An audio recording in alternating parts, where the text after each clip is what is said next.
अबकारी विभाग मद माफिया मधुचंद्रिका चढ़ ना।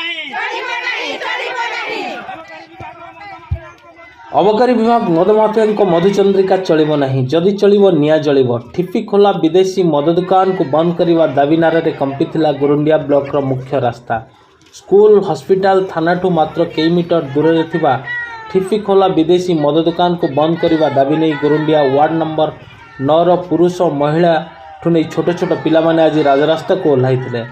सबुठ आश्चर्य भड़ा घरे चलता यह मद दुकान को परमिशन देला किए एवं कहा साहस रे यह मद दुकान चली ही सबुठ बड़ प्रश्न। बणाई अबकारी विभाग दायित्व थिबा अधिकारी को पॉकेट को मासिकिया मोटा चांदा जाउथुवा एवं से लोकल थानार अधिकारी को सेथिर कुछ देई सेटिंग करथिबा स्थानीय लोक अभियोग करछंती।